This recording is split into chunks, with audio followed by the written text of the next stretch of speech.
Class is in session. Today, let's talk about the teaser. A teaser is a multi-leg bet where you shift the point spread in your favor. You get better numbers, but every selection has to win. It doesn't matter what you bet if you don't have the insights. Tune into SportsGrid and get ahead of the class. They have one more win than Chicago, and they literally beat Chicago in Week 17, and yet the Niners are on the road and the Bears are at home. Why? Because of an outdated rule that says, well, winning your division is the holy grail.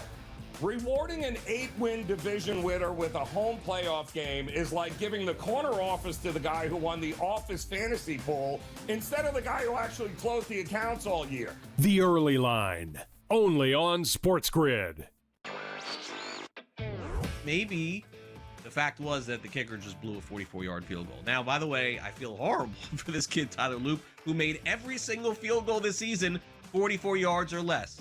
But the extra point that was missed just before that by Chris Boswell was the only extra point that he missed all season long. So did they bless that same holy water when Boswell missed the extra point? Come on, guys. Let's get it. NewsWire, only on SportsGrid. It's going to open up Pandora's box, but I will say this. I do believe players that sign now, like Najee, should not be eligible now, but should have to sit out and come back in next year. It's just a slippery slope, and I agree with people like Tom Izzo. I don't like it at all. College basketball today, only on SportsGrid.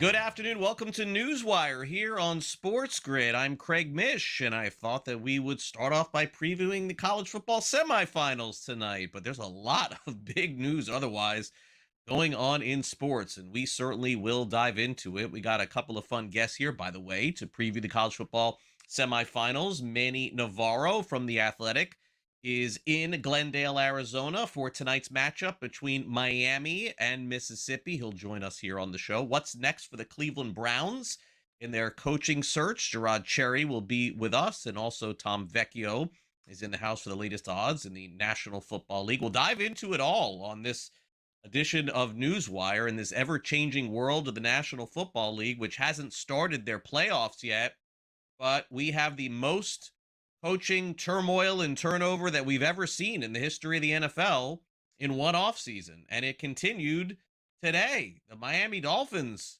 according to ESPN, have fired their head coach, Mike McDaniel, who had a winning record as head coach of the Dolphins and also met with the media earlier this week to talk about next season. How about that? So the owner of the Dolphins, Stephen Ross, met with McDaniel apparently to discuss the season. And after the meeting, Ross decided to move on. That's what the Dolphins are saying. But is this correlated to John Harbaugh being available? Still TBD. According to reports, Miami will have a new general manager in place later this week. So could this mean a Harbaugh hiring in Miami? Again, a lot of openings, New York, Atlanta, many other places available. Just have to wait and see. The rumors are now complete. Trae Young is traded. The Atlanta Hawks are deciding to move on, and they've acquired C.J. McCullough and Corey Kispert in return. Trae Young, now the future in Washington, as the Hawks attempt some sort of reset or rebuild. The perennial all-star will try to get his career back going. He's had a lot of injuries, to say the least, this season, but Young is expected to be back in a uniform in the NBA sometime before the all-star break. Meanwhile, 3 suspects have been arrested in connection with a burglary that took place at the home of Cleveland Browns quarterback Shedeur Sanders back in November. The sheriff's office said Wednesday the 4th subject is at large with an active warrant for his arrest. The sheriff said approximately $200,000 in property was stolen from Sanders' home. More legalese in the National Football League as it pertains to a wide receiver where right now the story does not seem good optic-wise. Of course, got to let these things play out, but already in trouble and had a suspension once, Rashee Rice with a now more serious allegation. The Chiefs are aware of a social media post, allegations made by Rashee Rice's ex-girlfriend named Dakota Nicole Jones. She posted on Instagram bruises and wounds alleging domestic violence. As of right now, she has yet to file a police report. The Chiefs are obviously going to keep a close eye on this. Certainly the future of Rice playing with the Chiefs would be in serious doubt if these things do come to fruition. Meanwhile, Todd Bowles will be back as their head coach in 2026. Tampa Bay, one team not making that move, although they did fire their offensive coordinator, so Bowles will have to find his third offensive coordinator in 3 years. Of course, Liam Cohen was with Tampa Bay, now in the playoffs with the Jacksonville Jaguars. Also, the Saints say they're committed to Tyler Shuck as their starting quarterback in 2026. We'll see if that does hold when the NFL draft happens in a couple of months. As I mentioned, tonight, it's the semifinal college football playoff. This is where I thought we would begin the show today, but we waited 6 minutes to get to it with some other news. Miami 3.5-point favorites over Ole Miss. Total 52.5, 7:30 p.m. Eastern. Semifinal tonight, semifinal tomorrow night, and then the championship in Miami coming up in less than 10 days. In the NBA last night, the Spurs beat the Lakers 107-91. They were 8.5-point favorites. Wemby had 16 points in 26 minutes. He's been on limited minutes since he came back. Luka turned the ball over 7 times in this one. He had 38 points, 10 rebounds, 10 assists. Yes, that's a triple-double, but as Stephon Castle put it after the game, a big win for his Spurs over the Lakers. I wouldn't say really for this specific game, but I feel like we just talked as a team to try and fix our third quarters, try and come out with a lot more energy. So we were kind of just focused on that and then letting the game flow. And, I mean, when we just had our mind focused on the right things, you know, things just went well for us. I'll coach that level of spirit and toughness and fight and togetherness and connectedness, all that stuff. It was fantastic. You know, we did a lot of really good things, and frankly, the last 6 games outside of maybe a quarter and a half against Detroit have been really good, and they've all been shorthanded, and this is how we're going to have to win, and this is how we're going to have to compete and be in games right now. It's just the reality, and the group has embraced that, and yeah, I'll go to battle with them. Oklahoma City, meanwhile, 20-point favorites last night against the Utah Jazz, almost lost. It would have been the biggest upset in the NBA this season. But Shai Gilgeous-Alexander made a shot at the buzzer to send it to overtime. He ended up having 46 points in this one, 129-125. Chet Holmgren on the close call for his Thunder. Yeah, obviously that's a taxing game. But just continue to give whatever is left in the tank out there. Wasn't pretty for a lot of the game. You know, I definitely don't think, you know, things flowed great at times. But, you know, at the end of the day, sometimes you got to win ugly. I'm really proud of our team. That was a high-level game on the road at the end of a long trip, and I think that I told the team that is competing at the highest level. Right now, the New York Knicks can take any win that they could get, even if it's against the Clippers, who, by the way, had been hot. Karl Anthony Towns and Jalen Brunson, 46 points combined in this one. New York beats LA 123-111. Nikola Jokic didn't play again, of course, for the Nuggets, but hey, they won again too, playing well without him. 114-110. Boston 9.5-point favorites. Jamal Murray was the story in this one. He had 22 points and 17 assists. In college basketball, a big overtime win last night for UConn. They beat Providence 103-98. They did not cover the spread in this one. Silas DeMary had 24 points and 15 assists in the win. Conference play, always big to get a win, according to head coach Dan Hurley. We usually don't win games like that, you know, so, I mean, just, you know, big credit to just how these guys are playing. I mean, I think PC, you know, has just got the makings, I think, of a team that, it's just kind of starting to put it together. You know, obviously their quality showed.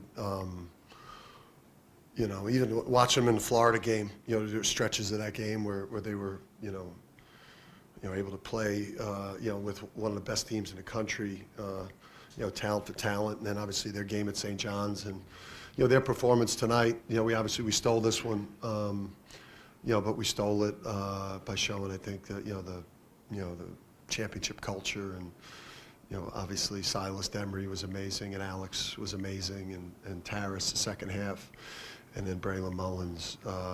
Yeah, that's Braylon Mullins. Arkansas beats Ole Miss last night in the SEC 94-87. The Razorbacks off to a great start. John Calipari, 12-3 on the season and undefeated 2-0 in SEC play.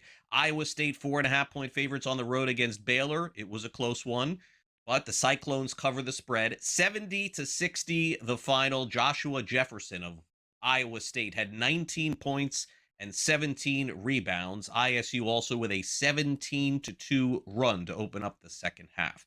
Meanwhile, the big story in the NBA is the trade that sends Trae Young to the Washington Wizards. What does it mean for both teams?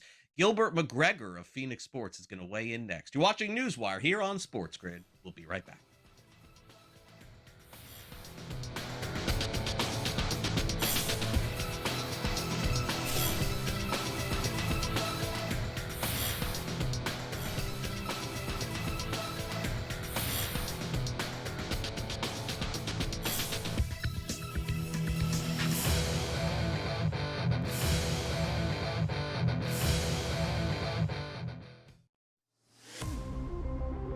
It's going to open up Pandora's box. But I will say this. I do believe players that sign now, like Najee, should not be eligible now, but should have to sit out and come back in next year. It's just a slippery slope. And I agree with people like Tom Izzo. I don't like it at all. College basketball today, only on SportsGrid.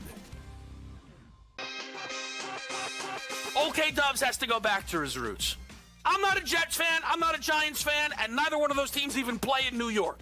But I'm a New Yorker through and through, despite where my mail gets sent. And I will not stand for the Jets to be dragged through the mud in this way. Not gonna happen. So Dante Moore, if you do leave, you should be so lucky to fly the plane. Game time decisions, only on SportsGrid. Maybe the fact was that the kicker just blew a 44-yard field goal. Now, by the way, I feel horrible for this kid, Tyler Loop, who made every single field goal this season 44 yards or less. But the extra point that was missed just before that by Chris Boswell was the only extra point that he missed all season long. So did they bless that same holy water when Boswell missed the extra point? Come on, guys. Let's get it. NewsWire, only on SportsGrid. The Steelers get their touchdown, and they miss the extra point. It was Lamar Jackson who made the plays to get the Ravens into what should have been easy field goal territory. So explain to me how in the world we can look at last night's game as, well, there you go, can't trust Lamar Jackson. The Craig Carton Show, only on SportsGrid.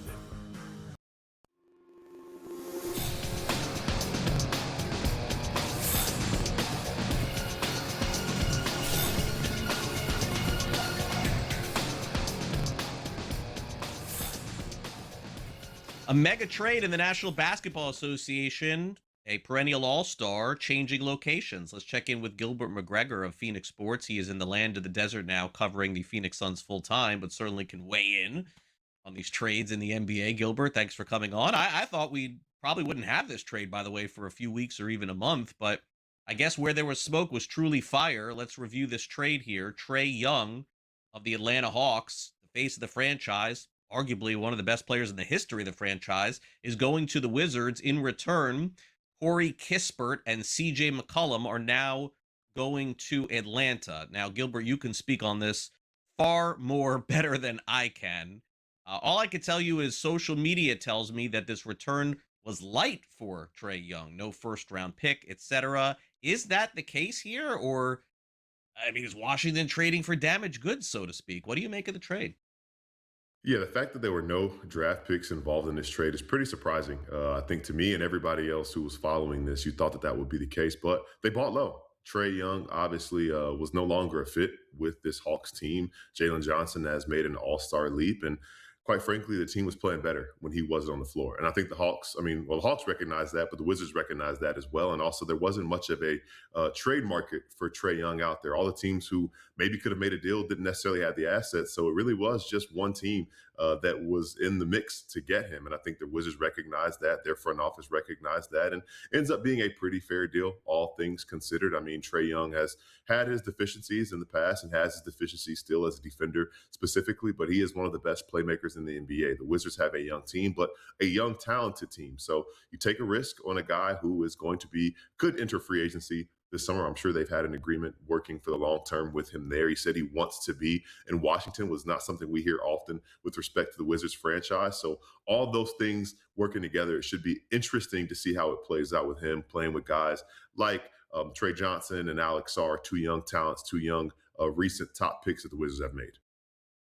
Let's review some games, shall we, from last night? Then we'll get to tonight if we have time. Let's start off with the San Antonio Spurs dismantling the Lakers 107-91, despite a triple-double for Luka Doncic. Almost a triple-double on turnovers, too. It would have been a quadruple-double if that was the case. 7 turnovers for him last night. I think the impressive thing, Gilbert, correct me if I'm wrong, about the Spurs, is it does seem like their surge this season is because of several players, not just Wemby, but Castle, and also Keldon Johnson, who had a big game yesterday. And naturally, in the NBA, you don't need 5 guys anymore. We always go by the big 3, but it seems like they've got several contributors on this team right now. Yeah, absolutely. The Spurs have a lot of homegrown talent on that roster. They've gotten some lottery luck having the last 2 rookies of the year in Victor Wembanyama and Stephon Castle, but Devin Vassell, Keldon Johnson, bringing in a veteran like Harrison Barnes last year as well. They really just have that strength in numbers that really is the key to having a successful team. This is a team that last night Victor Wembanyama comes off the bench because he is on the minutes restriction after his latest injury that he's dealing with. So this Spurs team, their depth has been great. Adding De'Aaron Fox last year has proven to pay dividends as well. Being able to draft Dylan Harper and get lucky in the draft lottery this year to pick 2nd overall. So the Spurs check a lot of the boxes, have made some savvy moves, even bringing in Luke Cornett, who helps in a time like this where when Wembanyama's not starting, you have another starting caliber big man who a lot of teams, Luke Cornett would start for a lot of teams in the NBA, and now he gets to play alongside Victor Wembanyama or play instead of Victor Wembanyama when they're managing his minutes. So the Spurs are going to be a very interesting team. I think that they will be a tough out in the playoffs, but they also have to learn some lessons in the postseason. I think right now, Oklahoma City, Gilbert's got to take a look in the mirror here. I mean, they lose a couple games in a row. They're 20-point favorites. They can basically cruise through the rest of the season. I get it. But man, what is going on? All of a sudden, they look mortal. Last night, they almost lose to the Jazz, if not for Shai Gilgeous-Alexander. And so I guess I would ask you this, Gilbert. You know, in baseball, we have these August days, the dog days of the summer. In the NBA, I got to tell you, it feels like it is right after those Christmas Day games. For about a month, you don't know the good teams from the bad teams or anybody else. Is this just typical of a team in an NBA season? I mean, the Thunder still could scratch out close to an NBA record in terms of wins. Are they just going through a little slump right now? Yeah, I think that's what it is. It's funny the fact that this team is 31-7 now. We're thinking about what is going on with them, but I do think it's a product of one, it's kind of being the dog days in the middle of the season. They've dealt with some injuries as well with Isaiah Hartenstein and the other Jalen Williams, who comes off the bench at the big man position. And I think that maybe it's a delayed championship hangover. We talk so much about this Thunder team and how they look eager to try to repeat, eager to potentially set a wins record this season. And, they come out the gates super hot and had a historic start to the season. And then since that historic start, I believe they're 7-6 at that time. And since that time frame, and I do think that maybe it's a little bit of a delayed championship hangover. It's so hard to win a championship. You pour out such emotion and effort to do so, especially winning the finals in 7 games. And, again, dealing with injuries, dealing with the attrition from playing into deep June last year, I think it's finally taken its toll on this team, but I think they're going to be all right. So let's get down to the New York Knicks, who also needed a win. Speaking of which, they beat the Los Angeles Clippers yesterday pretty handily, Gilbert. And naturally, when Karl Anthony Towns and Jalen Brunson combined for the points that they did yesterday, that's going to help them lead to a win Clippers finally are slowed down just a bit. And again, I could say the same thing about the Knicks, Gilbert, that I said about Oklahoma City. Every team goes through these periods, and it looks like they bounce back out of it. I guess we'll see what the rest of the month holds. Yeah, absolutely. Actually, a big win for the Knicks. They actually will be here in Phoenix this weekend to start a road trip. So it was good for them to end their homestand with a win over the Clippers, who are having facing a really big uphill climb. But it's no small feat because they still have Kawhi Leonard and James Harden on that team. But the Knicks are dealing with attrition as well. Not having Josh Hart in the lineup has taken its toll on this team. But finding a way to win, almost like seeing one go through to get back on track. I think the Knicks are going to be fine. It's very clear that the Pistons have been the best team in the NBA this year. They dominated the Knicks earlier in the week, but I still think the Knicks are the second best team in the Eastern Conference. When it gets to the postseason, we'll see what happens with the Celtics and is Jason Tatum going to come back or not? But right now, the Knicks just need to learn some lessons and figure out what works and what doesn't work during the regular season, because they, coming into the year, were the favorite to win the conference, and now they're looking a little iffy here and there, but a lot of time left to figure things out. All right, let's preview a game or two, shall we, Gilbert? Tonight in the NBA, we'll get your thoughts here on Minnesota, 2.5-point favorites over the Cleveland Cavaliers, total of 240.5. Lots of offense on tap. Do you have a lean in this game this evening? Minnesota's been playing really good basketball. I'm leaning Timberwolves tonight. Gilbert, the Heat plays the Bulls. They're 7-point favorites on the road, 238.5. Can the Heat finally get it going on offense? Haven't seen it in a while. I think so. Tonight will be the night to do it. If Chicago's going to be the way, I think that's it. All right, Gilbert. Thanks again. Have a great week. You too.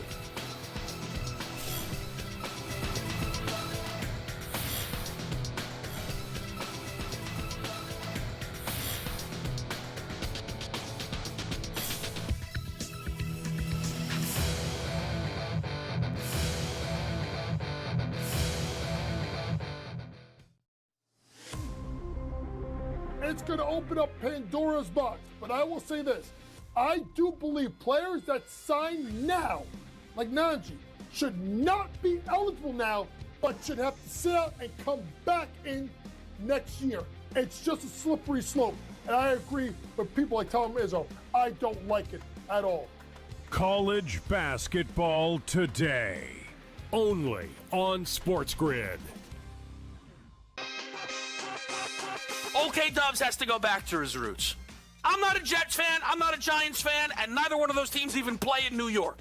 But I'm a New Yorker through and through, despite where my mail gets sent. And I will not stand for the Jets to be dragged through the mud in this way. Not gonna happen. So Dante Moore, if you do leave, you should be so lucky to fly the plane. Game time decisions, only on SportsGrid. Maybe the fact was that the kicker just blew a 44-yard field goal. Now, by the way, I feel horrible for this kid, Tyler Loop, who made every single field goal this season 44 yards or less. But the extra point that was missed just before that by Chris Boswell was the only extra point that he missed all season long. So did they bless that same holy water when Boswell missed the extra point? Come on, guys. Let's get it. NewsWire, only on SportsGrid. The Steelers get their touchdown, and they miss the extra point. It was Lamar Jackson who made the plays to get the Ravens into what should have been easy field goal territory. So explain to me how in the world we can look at last night's game as, well, there you go, can't trust Lamar Jackson. The Craig Carton Show, only on SportsGrid.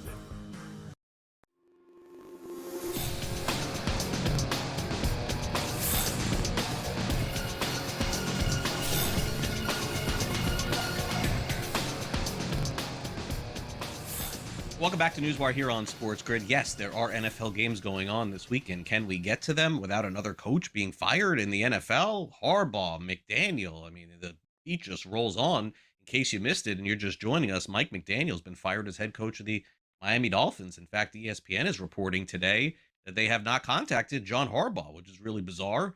That's who they're interested in hiring. Let's get to some of the games and some previews. Time now for the SportsGrid Sound Off.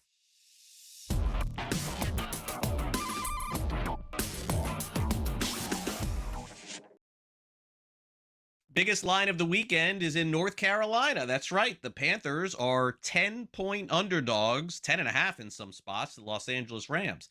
Little bizarre line, would you say? Saturday, 4:30 p.m. Eastern, considering the fact that the Rams did lose to the Panthers less than a month ago. Matthew Stafford is prepared for that challenge and knows that the Panthers will be upset-minded. Yeah, I mean, to be honest, like I said, I think after the game, I just don't take any of these opportunities for granted. Whether it's playing in, getting to play in this weekend where, only half the league's, still playing football and enjoying those moments, or it's week one. I really do appreciate and love playing this game week in and week out, and I don't take them for granted because I've had years where I either haven't been able to play in the playoffs or I haven't been able to play in certain games because of injury. So it feels great to be at this point. It's on us to just continue to be the team that we've been, prepare the way we know how to prepare, go out there and play, and then see where that takes us. It's all part of it, It's all part of it, obviously, how they played us. We're a little bit of a different team now than we were back then. They're healthier now than they were when we played them. So, there's some things that are going to change that are different from what happened when we played them. Obviously, still a really talented team. Speaking, specifically against what I'll be facing and our offense will be facing, their defense playing really good football right now. The last few weeks, they've, shut down some offenses that have done a really nice job. So we'll have our work cut out for us. They got good players at all three levels and are really well coached. So a ton of respect for them and what they can do. Rivalry renewed Saturday night, division rivals in particular, with a great team, I think, in the Chicago Bears taking on a team that's struggling in the Green Bay Packers. Caleb Williams getting his first shot at the playoffs this week has to be up against Green Bay. Here's a preview of the game Saturday night. Another game. And then from there, you go out there and make plays for your team. You understand that you don't have another game. But in my mindset, I go into it, it's another game, and go out there and go win a game. When you hear your coach say you're built for these moments, what do you think you have within you that gives everyone around you that feeling? Yeah. I think I am built for these moments, mentality-wise, how I've worked. And so, that's I've been in a bunch of big games before and a bunch of big rival games. And so, in those moments and in these moments, I think I can provide a spark for the team. I think I can, do whatever my team needs me to do, whether that's stay in the pocket, whether that's run, whether that's scramble, whether that's, whatever, hand the ball off 30 times and be energetic about it. Whatever it takes is where I'm at and where I'm going to be at for these next couple weeks, hopefully. Meanwhile, the Philadelphia Eagles try to do something that's very difficult in sports. That's repeat as champions. The Eagles coming off a Super Bowl win, of course, have a great quarterback in Jalen Hurts, but can they get back to and even win the Super Bowl? A lot of work to be done, and Jalen Hurts says it starts this week. They're a really good team. You have really good coaching.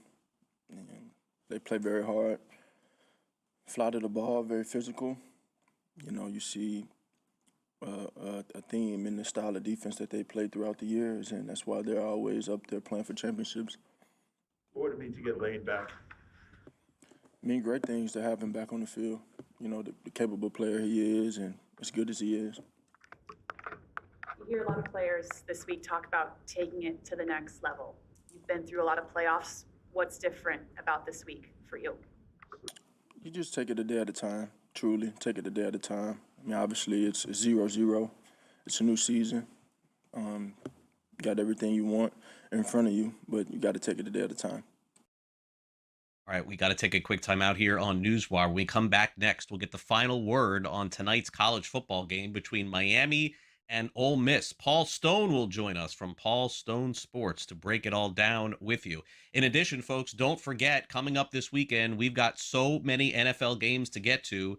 The fantasy season rolls on. Make sure you catch Fantasy Sports Today with me and George Kurtz on Friday, and then Joe Pisapia on Sunday with Matthew Stryker. So make sure you catch those programs. We'll be back with Paul Stone next. Don't go away.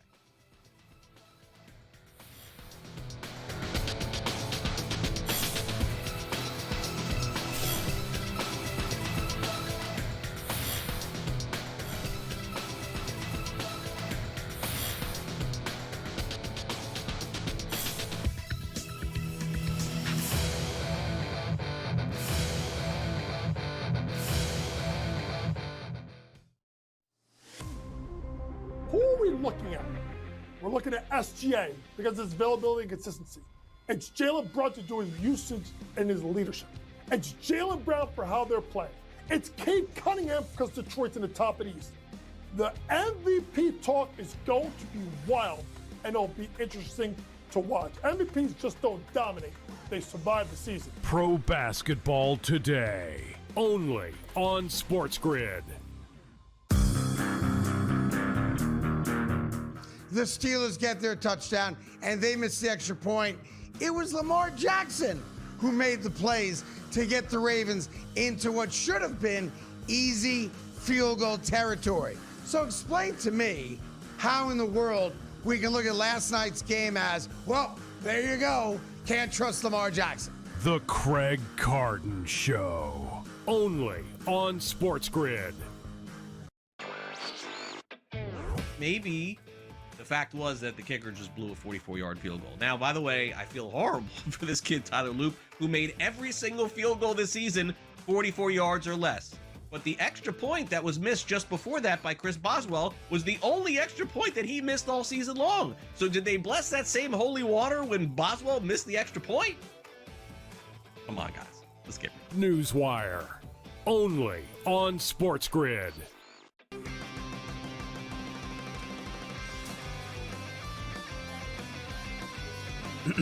Class is in session. Today, let's talk about the teaser. A teaser is a multi-leg bet where you shift the point spread in your favor. You get better numbers, but every selection has to win.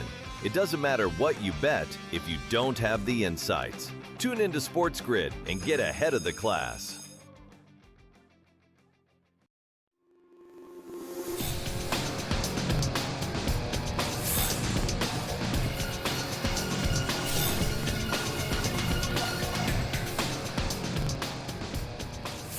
Welcome back to NewsWire here on SportsGrid. College football semifinals tonight and tomorrow night. Who better to handicap those games with than Paul Stone, who's been kind enough to join us all college football season long, and he continues with that all the way through the national championship. Check him out at Paul Stone Sports. Also does college basketball as well, so make sure you check out his programs online there.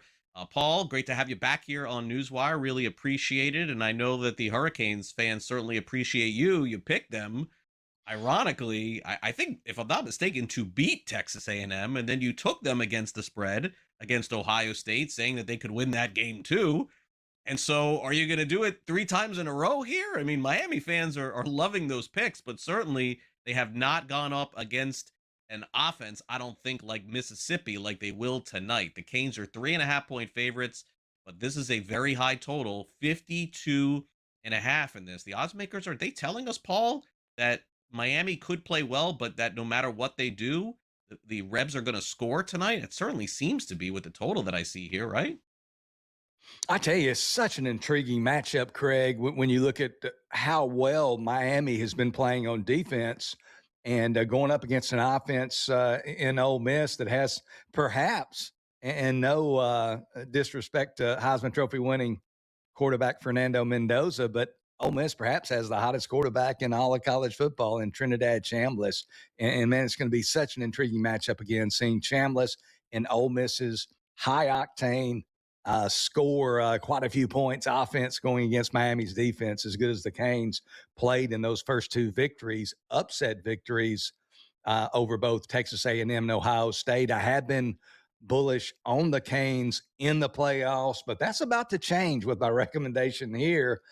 In the first 2 games, obviously Miami was the underdog. Now they're wearing the favorites tag, favored by either 3.5 or 3 points. And you look at it, and not only is it Trinidad Chambliss versus that Miami defense, I think even more specifically, it's how does Ole Miss and Trinidad Chambliss respond to that Miami pass rush? Because Miami's pass rush has been critical to their season-long success, and especially their success in the last 2 games. 46 sacks on the year. The Canes averaged 3.4 sacks a game, which is 3rd nationally. Akeem Mesidor, 10.5 sacks on the year. Reuben Bain Jr. not far behind at 8.5. A couple of guys who could be Thursday night draft picks in the upcoming April NFL draft. So how does Ole Miss combat that? And I think what they're going to do is, I think Trinidad Chambliss is going to run the football some tonight. Early in the year, I think Ole Miss, I'll back up here. First of all, Ole Miss's starting quarterback to start the year was Austin Simmons. Starts the first two games of this season for the Rebels, injures his ankle. Then Trinidad Chambliss comes in. And I think at first, Lane Kiffin, the then Ole Miss coach, and the Rebels thought that they had a guy in Trinidad Chambliss, the Ferris State transfer from Division II football. I think they thought they had more of an athlete than a quarterback. So he ran a lot early on in the season. He actually averaged 13 and a half carries a game in his first 4 games, 54 carries in those 4 games. Had in the month of September alone, 62 yards rushing against Arkansas, 112 yards rushing in the first meeting against Tulane, 71 against LSU. But down the stretch, as they found out Trinidad Chambliss is a well-rounded quarterback, a guy who can play the position, they found out they had a passer. So Chambliss, after averaging 13 and a half carries in his first 4 games, only 6.2 carries in his last 5. So he's not carrying the ball nearly as much. But tonight he's going to, because when a team brings that all-out pass rush, guys coming from the edge, trying to wrap around the tackles and beat them to the spot and those types of things, the way to combat that is to run the quarterback. And not just on plays where he uses his escapability and scrambling ability to run, but on scripted running plays, whether it be a quarterback draw or some other type of designed run. I think they're going to run Trinidad Chambliss. I think it's going to be they're going to score some points. Is Ole Miss. I'm not sure Miami's quite revved up enough to keep up with the Rebels. I think the Rebels are going to win tonight over Miami, but I recommend Mississippi plus the points, +3 or +3.5, maybe for half your unit, and then maybe use the other half unit on Ole Miss at plus money on the money line.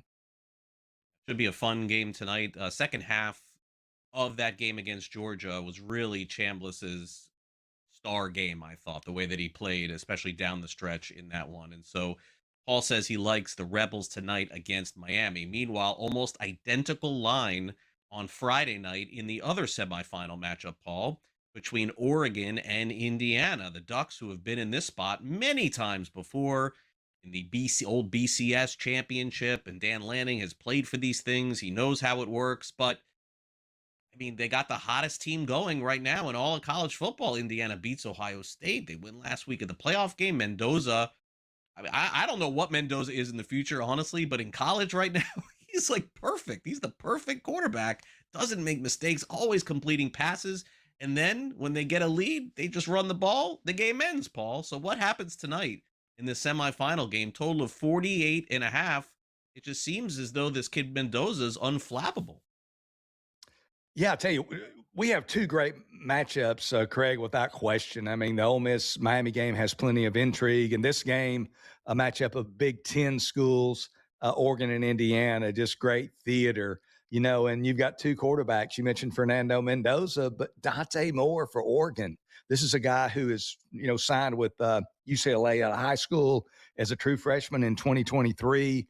I believe he started 5 games for the Bruins, not a real good UCLA team. So he took his bumps and bruises. Last year, after transferring to Oregon, he sits behind Dylan Gabriel, hardly plays. So the point I'm really getting to is the fact Dante Moore, although highly recruited, a 5-star guy, he hadn't really played a whole lot of football until this season. And we've seen that maturation and that development, I think, the second half of the season, rather. And I mean, again, 3 of these quarterbacks, not to knock Carson Beck's because he's got some talent in his own right. But, man, you look at these 2 quarterbacks in the Friday semifinal, Fernando Mendoza, the Heisman Trophy winner for Indiana, and then Dante Moore for Oregon. And then also, of course, Ole Miss's Trinidad Chambliss. We got some big-time quarterbacks.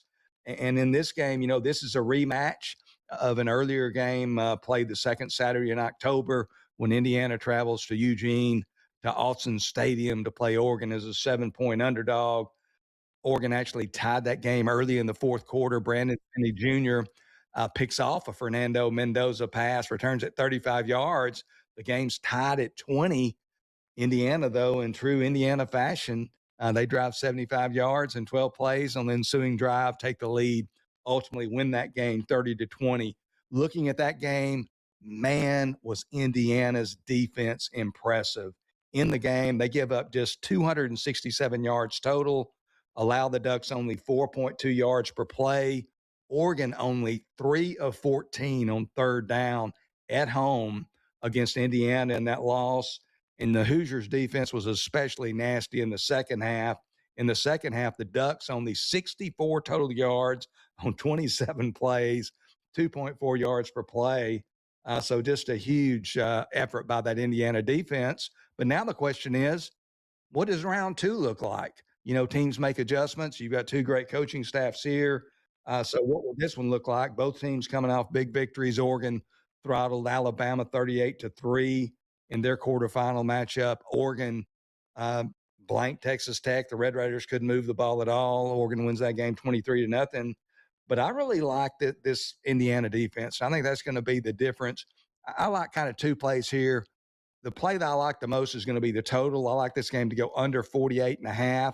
And then I like Indiana minus 3.5. I just can't fade Kirk Cignetti. I like, I'm going to keep going with the Hoosiers until they prove me wrong. And again, like the under the best, and then Indiana as the side. Yeah, either way, it will be a fun national championship, and we'll check back in with you, Paul, for that. Thanks again for coming on NewsWire. Really appreciate it. Hey, thank you guys. Good luck and enjoy the semifinal games. Thanks to Paul Stone. Check out his college basketball package online, by the way, at Paul Stone Sports. Tom Vecchio will join us next.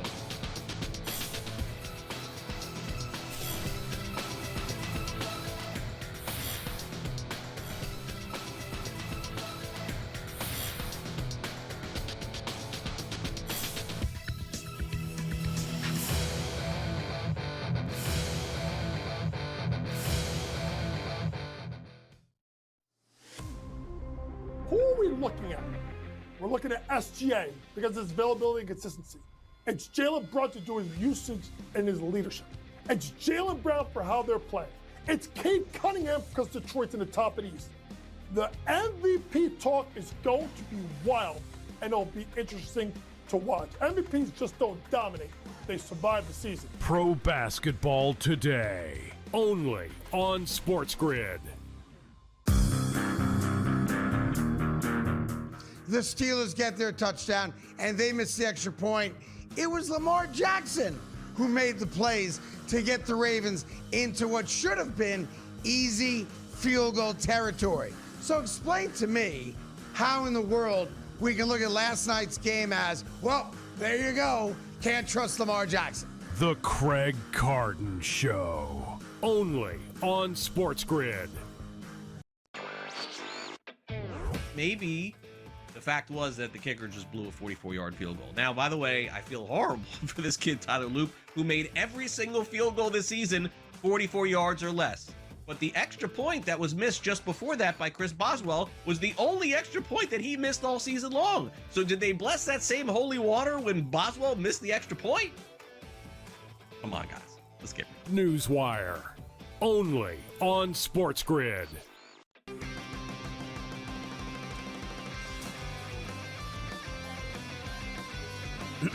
Class is in session. Today, let's talk about the teaser. A teaser is a multi-leg bet where you shift the point spread in your favor. You get better numbers, but every selection has to win. It doesn't matter what you bet if you don't have the insights. Tune into SportsGrid and get ahead of the class.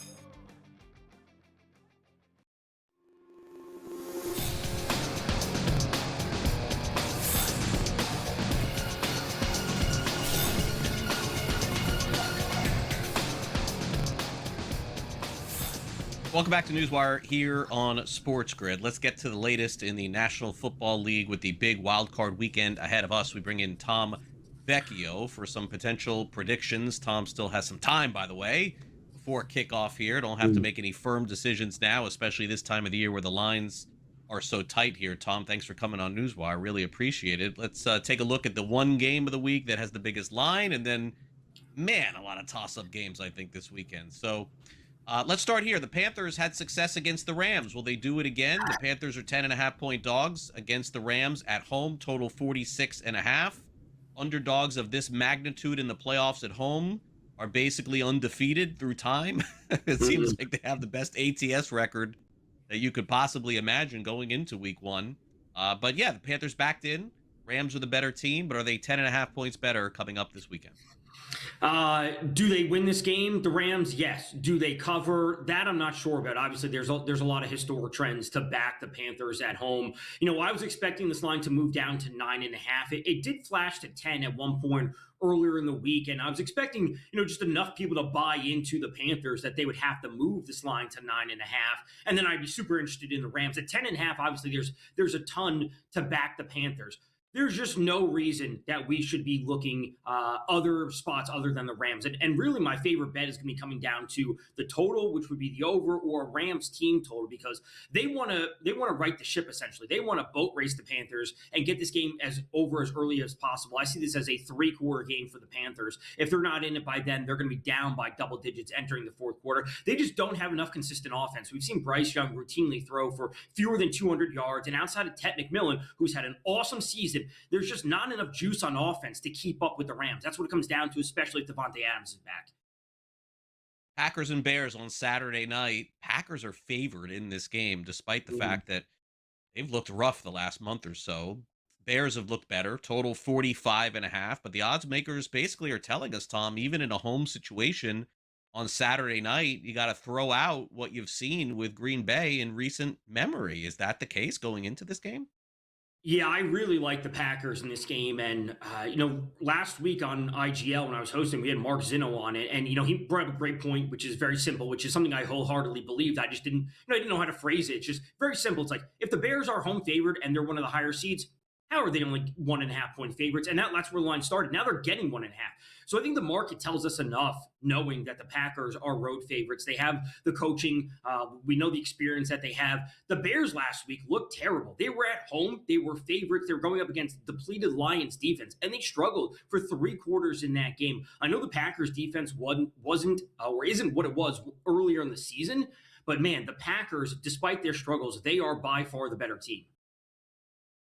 Bills take on the Jaguars. I think the odds makers have to make Buffalo a slight favorite here, or else all the money would come in on them as a dog. I guess that's the case here. Jacksonville, one of the hottest teams in the NFL. Definitely uptick with the play of Trevor Lawrence, the addition of Jacoby Myers. They've been running the ball too. Sunday, 1 p.m. Eastern. The path is clear for the Bills to go all the way, Tom. But the Bills, like the Kansas City Chiefs and like the Baltimore Ravens, honestly, don't look like the Bills of the last couple of years. Does that change this weekend? I think their offense will look like the Bills, and I think the Jags offense will look like the way they've been scoring over the past month and a half, where they're constantly putting up in the upper 20s or low 30s when it comes to points. And that's really where I think everyone's looking this game is over 51.5. The Bills, when it's all said and done, yeah, they're the better team on paper, and to your point, like that's why they're being booked as a slight favorite. They would never be an underdog in this spot. But I honestly can't pick a winner in this. If you give me the 1.5 of the Jags, the way that they've been playing, I love that. If the Bills end up being 1.5 point favorites by the time Sunday rolls around, I'll take that. But I think points are first and foremost. And it's really, I think, the first offense to make a mistake and really the first defense to come up with a halfway decent effort. That's the team that's going to win. I think there's a race to 35 points. 49ers and Eagles, a line that has probably moved more than any other. The Eagles opened up as 3-point favorites. It's up to 4.5, total of 44.5. Did the 49ers just run out of steam at this point? Do they have, look, I know it's going to be very tough. A lot of people are like, they'd be at home if they played in the Super Bowl, but all of those injuries that they've had and just what it took to get back in the race and get this far, do they have another one in them this week? I think you made a good point, which is like they've run out of juice. Like they had a great stretch. The offense is putting up, numbers, but they also are showing some real signs that are really susceptible to them just getting blown out. And, Philly's coming in this fully rested and play a lot of their starters last week versus the Commanders.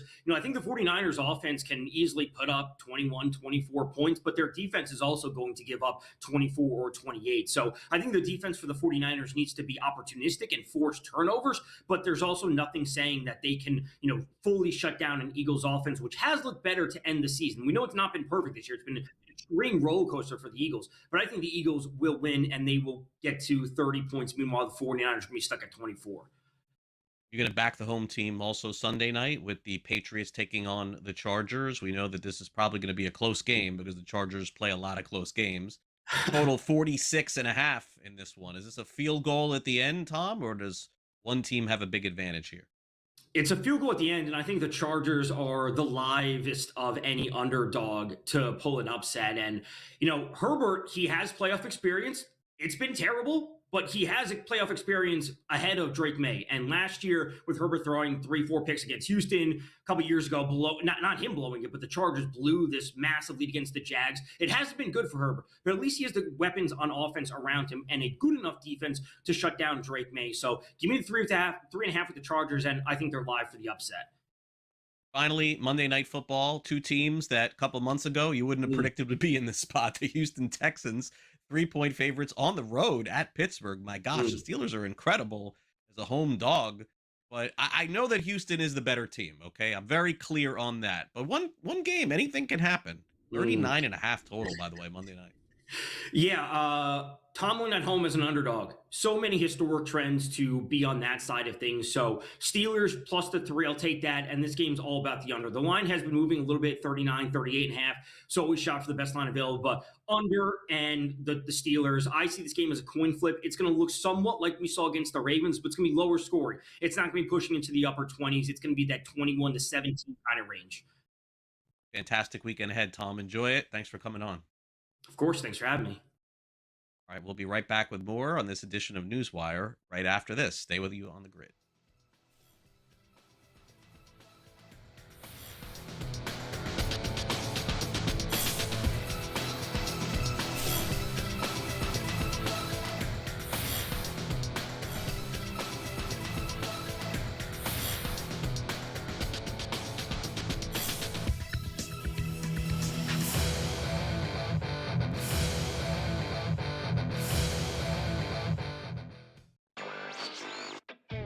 Maybe the fact was that the kicker just blew a 44-yard field goal. Now, by the way, I feel horrible for this kid, Tyler Loop, who made every single field goal this season 44 yards or less. But the extra point that was missed just before that by Chris Boswell was the only extra point that he missed all season long. So did they bless that same holy water when Boswell missed the extra point?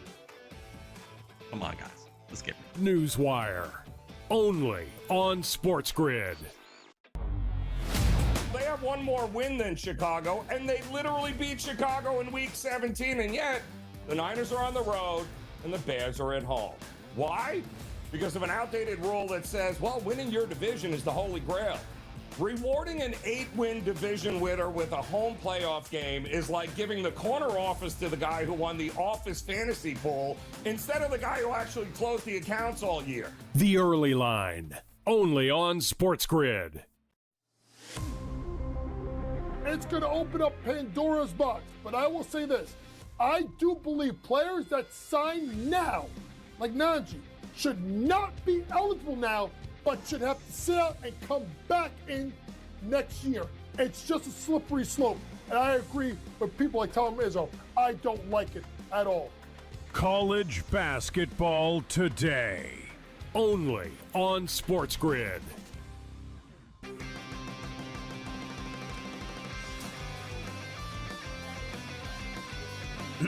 Class is in session.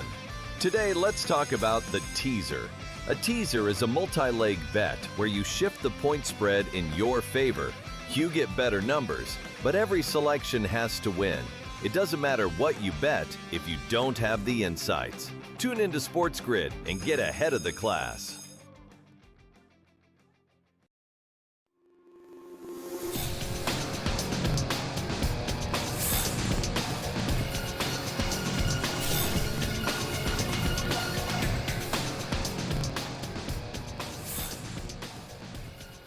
Welcome back to NewsWire here on SportsGrid. DJ Lagway, the former quarterback at the University of Florida, has committed and apparently will sign an NIL deal with Baylor University. He had visited Florida State, but Florida State chose a different quarterback.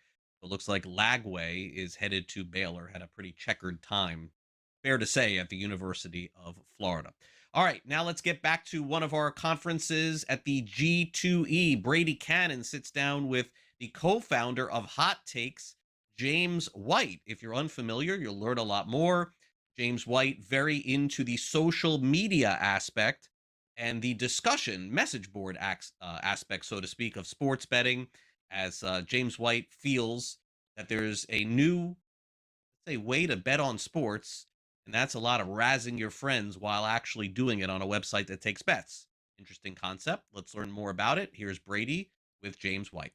Welcome back, ladies and gentlemen. Brady Cannon and SportsGrid here with you as we dive further into G2E, the Global Gaming Expo in fabulous Las Vegas, Nevada. We continue with our star-studded lineup of guests. We have landed on James White. He is the CEO and founder of Hot Takes. James, welcome to the program. Thanks for having me. Yeah, you bet. Thanks so much for joining us. Hot Takes. I love the name. Tell me about it. Yeah, it's a long story how we got going, but essentially started in Canada. I'm Toronto, born and raised, same with the co-founders. So we were actually at university, at Western University in London, Ontario. Essentially what we saw is a huge opportunity. We ourselves were just getting into sports betting. Ontario just got legalized when it came to gaming. We started to see friends make bets and get into sports betting, but not really have any clue what they were doing. So we kind of came across an idea, what if there's a free-to-play environment? We can learn how to sports bet in a risk-free setting and learn the ropes and eventually level up and upgrade and graduate to real money gaming. So we kind of took that hypothesis, and our CEO, Tyler, he was getting into coding and thought this is a cool challenge I want to tackle and build this thing out. So over the course of a couple of years in university, we built it out, launched it. At first it failed. We had no clue what we were doing. It was a one-man engineering team. I focused majority on partnerships, sales, marketing. So we gave it a shot. Didn't necessarily work out. It was kind of crashing a lot. Decided, you know what, let's give it a second shot. Tyler worked really hard in that second iteration, and it went really well. So we started to see partnerships start to form and real user engagement and growth. And then, we graduated university and decided, you know what, let's take a shot at this full time. So I've been doing it for just over 2 years full time now. Started just myself working full time. This time last year we were 5 full-time workers. Now we're 18 full-time. So good for you. Been seeing some growth. What's that? Triple? More than triple. Give or take triple. So in what, a year or so, you said? In a year, yeah. So I was going to ask you if it's going well. It seems it is. It's going great. It's been really exciting. We just launched the 3rd iteration of the app back in January. This one we're really happy with. We think it's a world-class version of our product. We started launching in the U.S. as well. Before we were primarily just Ontario. I just got all of our licenses in the U.S. and now we're starting to do some affiliate conversions down here. And Hot Takes, anybody, I can go to my app store on my phone and anybody can find it, yes? Yeah, check out Hot Takes just on the app store. We also own the domain hottakes.com, so you can check out our website, learn more about our app. Easy way to do that. Okay, and I'm reading here about the background of the company, and you kind of explained as well. It introduces you to sports betting, and you know what it immediately reminded me of? And I don't know if this ever gave you inspiration for this company or anything, but you ever walk through the casino and you see, hey, it's free craps that they're going to play at 3 p.m. today, and stop by and we'll just have some fun, and there's no money, we'll play with fake chips. And the casino wants to create real players that eventually play for money, right? Is similar thinking here? Similar thinking. There's something called like Beat the Streak, at least in Canada, where that was a baseball game. Yeah, exactly. So that was a bit of our inspiration as well. We kind of thought, who wouldn't do it? Make free picks every single day. Sure. The whole core premise of our product and of our app is you log in every single day, you get free pick tokens. So pick tokens you can actually use to make any selections. You can make same-game parlays, player props, game lines, whatever you want. There is no way to put money into our app, just take money out of our app. So if you win those player props, parlays, whatever you make your pick selections, you then win coins. Coins are then withdrawable for cash. So very micro rewards. Interesting. Yeah. We kind of thought, who wouldn't want to do that every day? Just make your quick picks on your phone. If you win a couple dollars, maybe a couple cents. But regardless, there's also a very social atmosphere of it as well, where you're bragging rights against your buddies, seeing how you do as a sports picker. So that was kind of the inspiration, but definitely similar to that whole craps idea. Sounds great. It's James White. He's the CEO and founder of Hot Takes. Check it out on your app store. Download Hot Takes. It'll introduce you to sports betting. It seems like, you go around and you're trying to drive up business with people, sponsors, what have you. It seems like this is a pretty easy sell.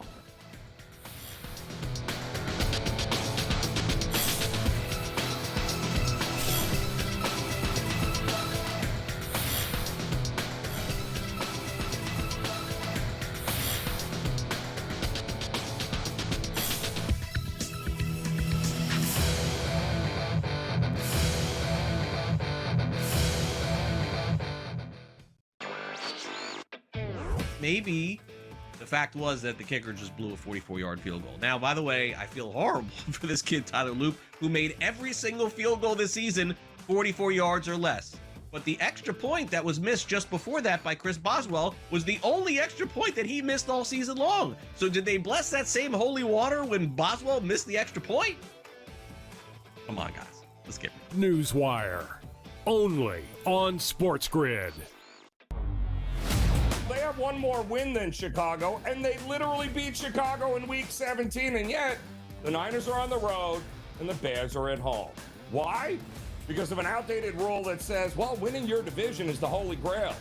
Rewarding an 8-win division winner with a home playoff game is like giving the corner office to the guy who won the office fantasy pool instead of the guy who actually closed the accounts all year. The Early Line. Only on SportsGrid. It's going to open up Pandora's box. But I will say this. I do believe players that sign now, like Najee, should not be eligible now, but should have to sit out and come back in next year. It's just a slippery slope. And I agree with people like Tom Izzo. I don't like it at all. College basketball today. Only on SportsGrid.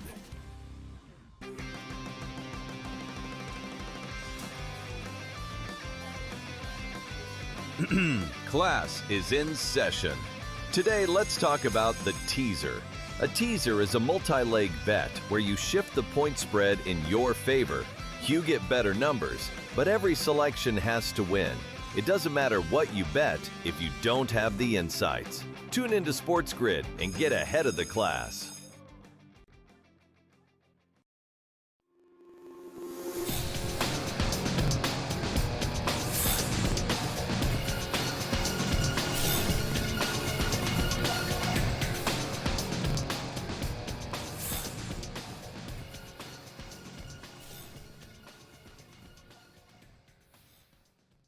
And welcome back to NewsWire here on SportsGrid as we begin a weekend of college football and pro football all the way through Monday. The first of the extravaganza of games is up next. It's the University of Miami in the college football semifinal taking on Mississippi as we bring in Manny Navarro from The Athletic, who is racking up the frequent flyer miles, going all over the country covering the Miami Hurricanes.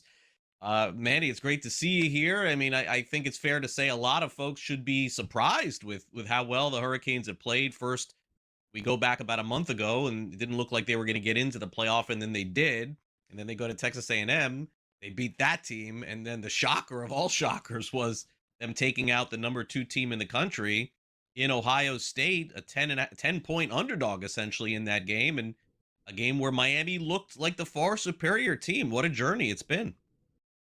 Yeah, it's really proven to me that these playoffs are all about matchups, right? And I think Miami exposed Ohio State's weakness, which was their offensive line. And that first half, getting out to that 14-0 lead was huge. And they were able to make just enough plays to hold on to pull off the upset. And credit to Mario Cristobal, who spent 4 years building this thing, focusing on the offensive and defensive lines. And they've got a chance now to win the whole thing.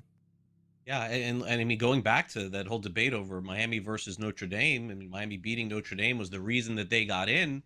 But Manny, I think it's fair to say, and it's definitely unusual in this day and age of not just pro football, but college football as well, to see a team riding a defense to a potential final and even a championship. Usually when you look at it, Manny, it's like, all right, are they putting 30, 40 points a game? How many points are they scoring? Do they have the Heisman winner? And yes, Indiana in the end may be there. But the Hurricanes really, Manny, have done it on the strength of that defense. And, you know, look, going into the season, everyone knew that Ruben Bain was a great player, but it hasn't been just him. And they're using pick sixes and everything else to get there. So to me, I don't know if it surprised you, but it does, because watching them during the regular season, I didn't see any indication that all of a sudden the Hurricanes would have the best defense going in all of college football. Yeah, credit to Corey Heatherman and just the job he did. You think back to last season and how bad that defense looked at the end of the year, blowing a 21-point lead at Syracuse. But he came in and he really simplified things for a lot of the guys in the secondary. They did a great job recruiting through the transfer portal to load up in the secondary. And so they've got the whole thing. I mean, they've got the whole package all three layers of that defense are playing at an extremely high level. And I think the key in all this has been the complementary running game with Mark Fletcher, because Miami's been able to play a ball possession type game and trim down the amount of chances their opponents get. Yeah, and that's definitely part of it. So let's go back real quick before we go forward to Mississippi. Let's go back to that game, as you mentioned, against Ohio State, where the Hurricanes basically took control of the game early on, and it really required a lot of effort. And I think that's why, in the end, the Buckeyes lost, is how much effort it took for them to actually get back in that game. What did you see from that game that sort of was the game changer that led to their win in that one?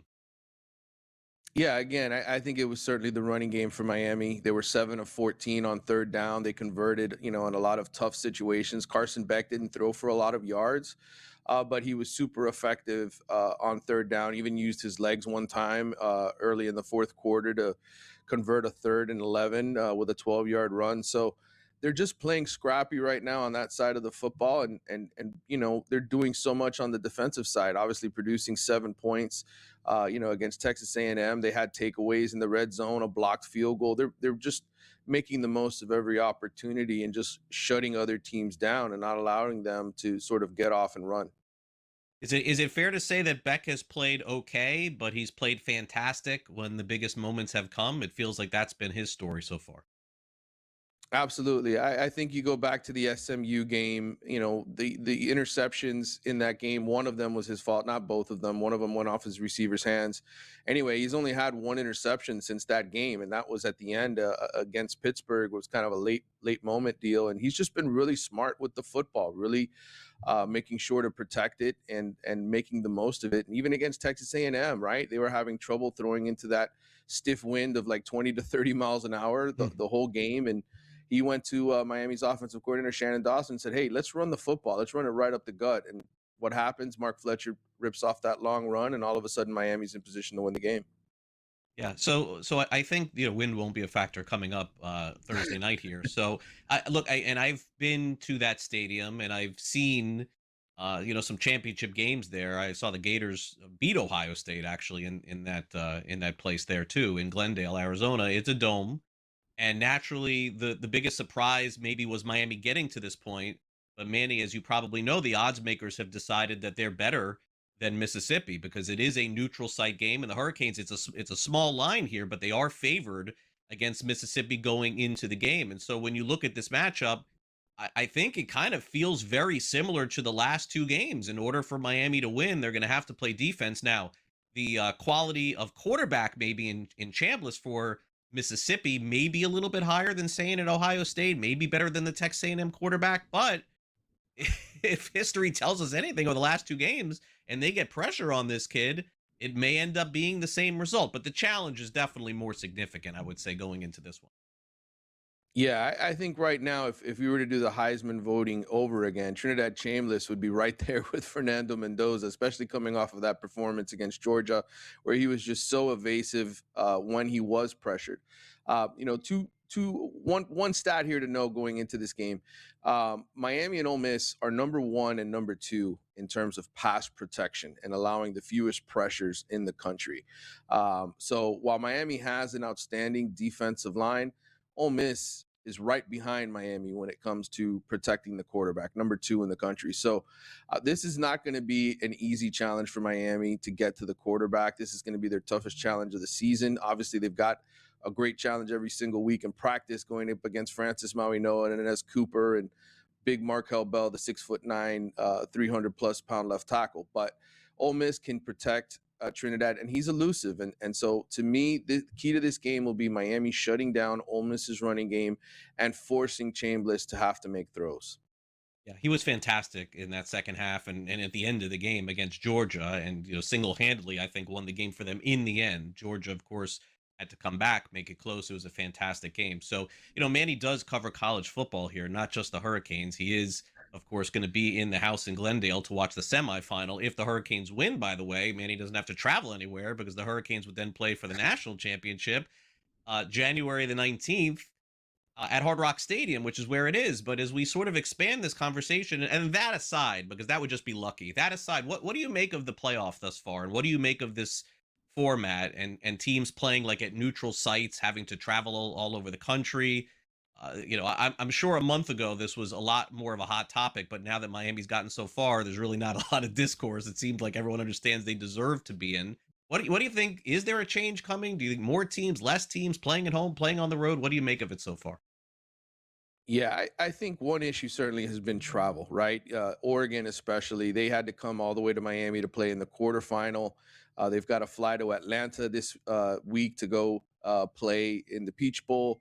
And if they win and they beat Indiana, which I know they're the underdog in that game, they're going to have to fly all the way back to Miami again to play in the national championship. I think something is going to happen in regards to having more games played on campuses. And I also think the field will probably expand to 16 teams. But look, the College Football Playoff Committee and everybody behind the scenes discussing this, including the commissioners, have a lot more work to do, I think, before they get to a resolution they can all agree upon. Yeah, for sure. All right. So, Manny, in the end, I know that, partially covering the Hurricanes makes you believe that you'd like to see them in the national championship. I think I understand that. Everybody in South Florida would too. Do you anticipate a close game in this one? Do you think the line indicates that? Yeah, I picked Miami to win this game 31-30. They're going to have to score points to beat Ole Miss. Ole Miss scores against everybody. Like I said, they play a super high-paced offense. So I think Miami will prevail. They're 0-4 all-time at the Fiesta Bowl, but I think they've got the talent on both sides of the line pretty much to survive. No fatigues in this one. See that, Manny. Thanks again for coming on the show. Really appreciate it. Enjoy the game. I will. Thanks.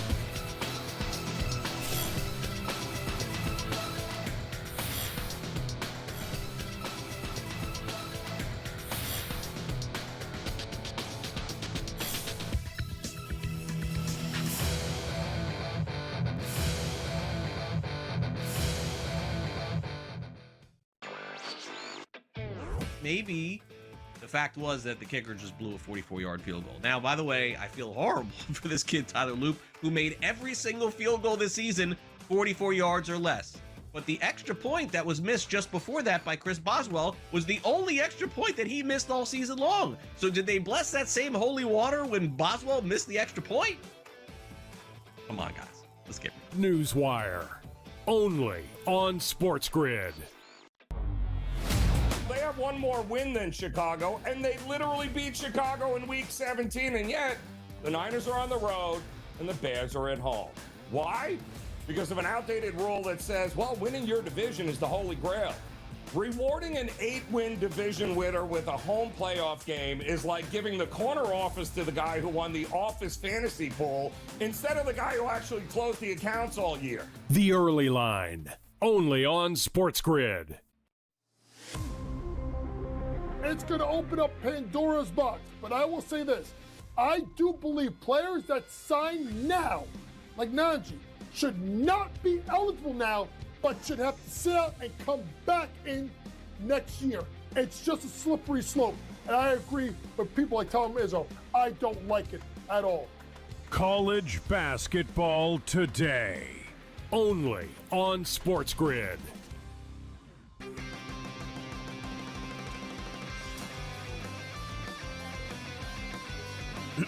Class is in session. Today, let's talk about the teaser. A teaser is a multi-leg bet where you shift the point spread in your favor. You get better numbers, but every selection has to win. It doesn't matter what you bet if you don't have the insights. Tune into SportsGrid and get ahead of the class.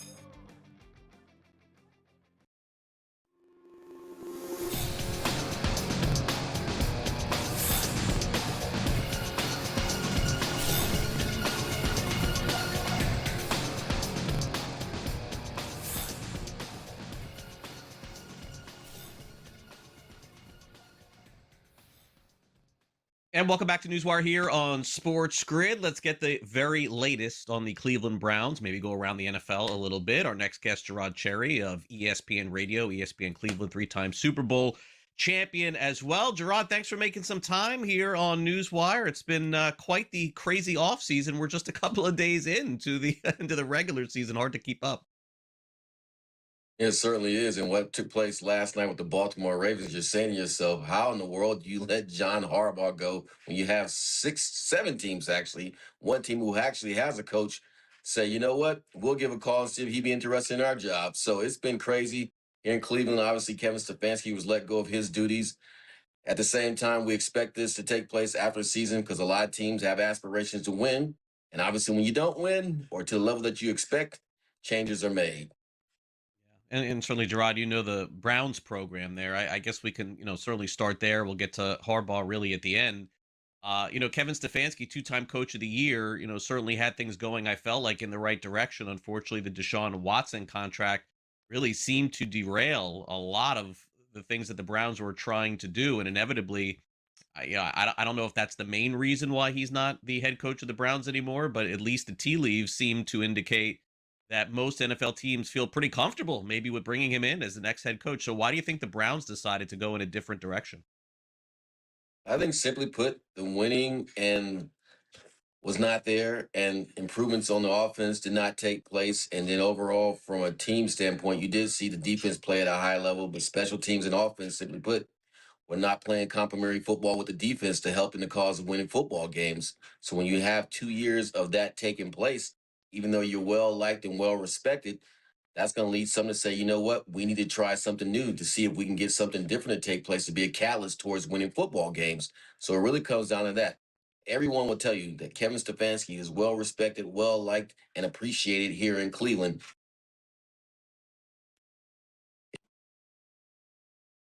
Yeah, there's no doubt right now. I think that Stefanski's probably going to be at the top of the list after Harbaugh for a number of opening jobs. And so I guess we could take this to the next question, Gerard, as you aptly put.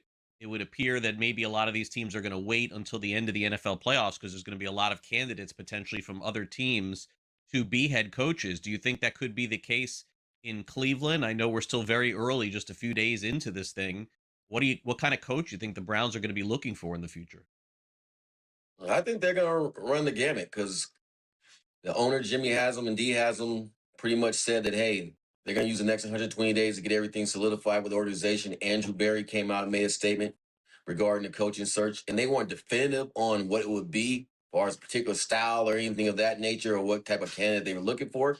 The whole thing is that they're looking and that they're going to search and do everything they possibly can to bring someone who fits the culture and can make things go in the right direction for this football team and organization. So that's pretty general and vague, but at the same time, that's really what you have to be at this stage until you have those interviews. And ultimately, obviously, when they do get to those interviews, the question that comes for me is, are you going to ask that candidate to take on a Shedeur Sanders or Deshaun Watson, or will they have the liberty to bring in their own guys and their own sense of how they want to do things? Because one thing Cleveland's known for is being very collaborative in their approach with the front office and the head coach.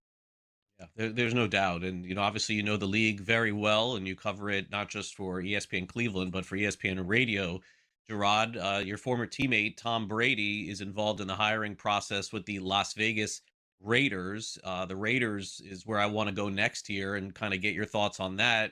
Whoever's walking into that situation on paper, it feels like a good one as far as player personnel. But history tells you that there's just been so much turnover and so many different coaches there. And you think they could eventually solidify that spot there? It's very rare to see the kind of player and pedigree of a Tom Brady being you'd like involved to in think that's the case. Yeah, in a press release too. Mark Davis said he's going to be involved in the hiring.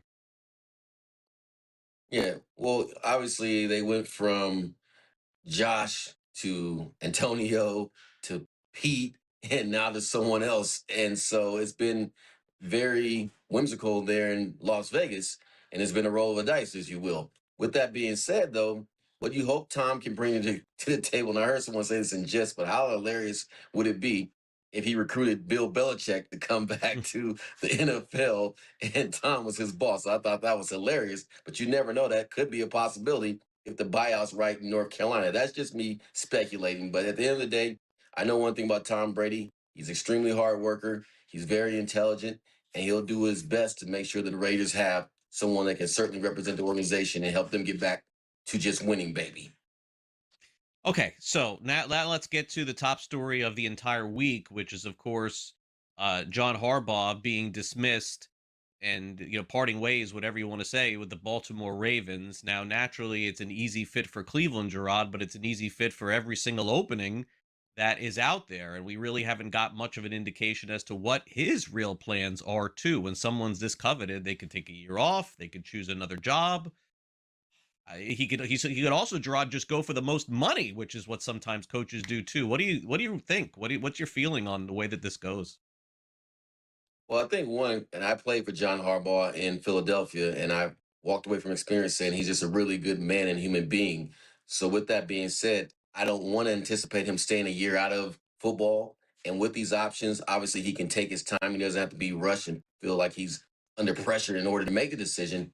At the same time, too, if I'm John, I'm looking at a situation where I have some more unilateral say in how things are going to go with the football program, more so than being dictated to. So that's certainly something he should look forward to. But at the same time, I will not be shocked if he goes back into the NFL and has success, because he's one of those guys that's just tailor made for leading men. And I look forward to seeing where he lands. Yeah, definitely so. And Gerard, do you think that a job opening has to have one of these franchise quarterbacks going in, or do you think that Harbaugh would sort of take it and say, you know what, I'll do my own thing. I'll figure out who I want at quarterback? Because the narrative is like you got to go to the Giants, right? Because Jackson Dart is there. I don't know that really adds up, though, does it? No, it doesn't necessarily add up. And he could go the route of one of his mentors, that being Andy Reid. When Andy Reid went to the Chiefs, obviously they had a good quarterback, but then they drafted Pat Mahomes, and the rest is history. So he has so many options. And I think that with John, he knows how to coach football at the highest levels, and he'll find a way.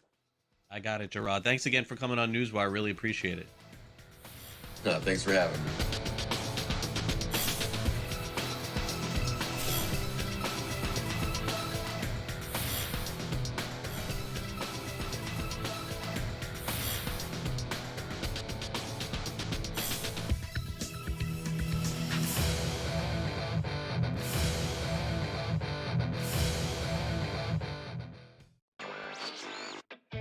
Maybe the fact was that the kicker just blew a 44-yard field goal. Now, by the way, I feel horrible for this kid, Tyler Loop, who made every single field goal this season 44 yards or less.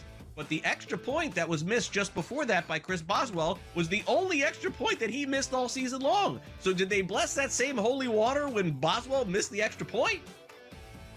Come on, guys. Let's get it. NewsWire.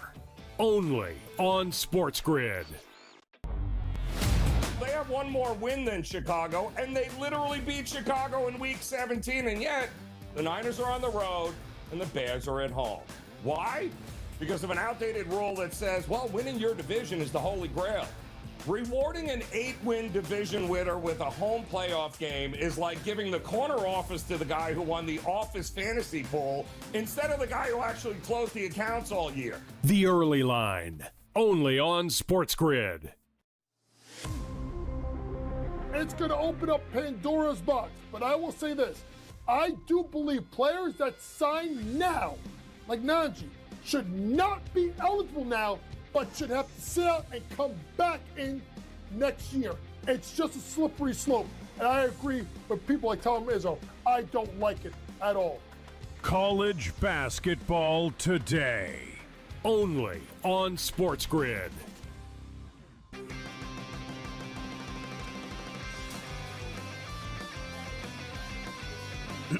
Class is in session. Today, let's talk about the teaser.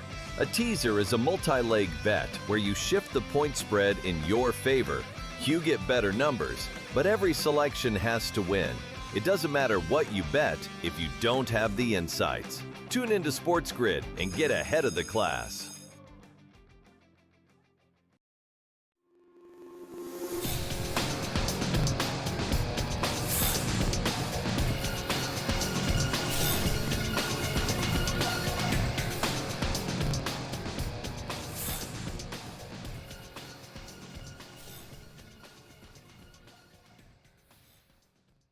Welcome back to NewsWire here on SportsGrid. As we get ready to wrap up this edition of the show, we've got a big showdown in college football tonight, and maybe a prediction coming from the Phoenix Zoo. We'll get to that in a minute. Also, a very popular Hollywood actor seemingly has a problem with maybe one of his kids sports betting. And yesterday, by the way, was National Bobblehead Day. Have you ever seen a new bobblehead of anybody here at SportsGrid? I have. It's time now for some last licks.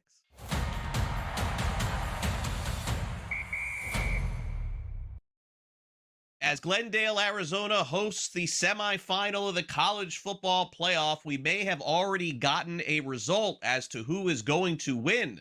Maybe you should be placing your bets based on the outcome of what the Phoenix Zoo has decided to do, in Arizona, by the way. The one-horned rhino named Chuddy has predicted that Miami will lose to Ole Miss in the Fiesta Bowl. What they did at the zoo is they set this rhino up with a couple of different boxes and asked the rhino to tear apart one of them. Well, he ended up picking one, and it does lead to him predicting that Ole Miss will move on to the national championship. So what does it mean in the end? Maybe you should be fading this rhino, because the good news for Hurricanes fans is the rhino has done this 4 times, and thus far the record is 1-3. So much for the rhino picking games. We've seen different animals pick games in the past, sometimes with success, sometimes not. I don't know if this factors in at all, but we thought it was a cute story to end the show with. All right, so this is a little bit different. One of the publications in Hollywood sat down with a conversation with very prominent actor Ben Affleck, who I'm sure many of you who follow acting are very familiar with. He's been in a lot of popular movies in the past. Affleck, in Page 6, told them that he has actually been having questions from his son about needing money to bet on sports. Opened up in that way and said that they were watching a football game and his son asked him to give him $100 because he believed that the Eagles would cover a spread in the second half of a game.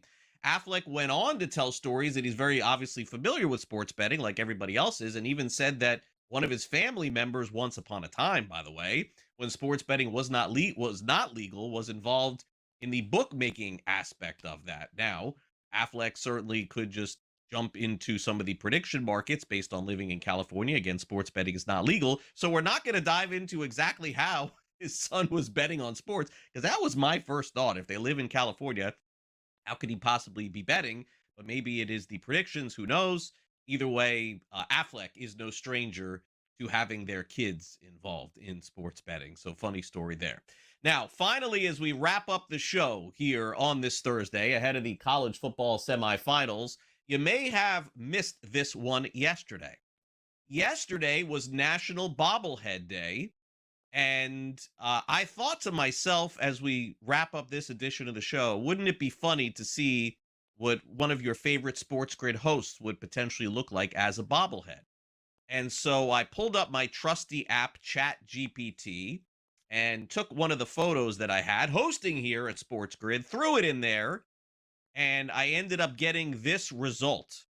There it is, National Bobblehead Day. Does that look like me? I'm not really sure. I don't know. There's like elements of it that do. By the way, very funny that ChatGPT knew somehow to throw Miami on a jersey there, baseball jersey. I did not put that, by the way, anywhere in the hat or the jersey, but AI is coming fast and furious. And so there you have it. There's the what would be bobblehead of me. I've never had, by the way, I know a lot of people have bought their own bobbleheads, like put their stuff in. I've never done that before. That's the first time that I've ever had that request.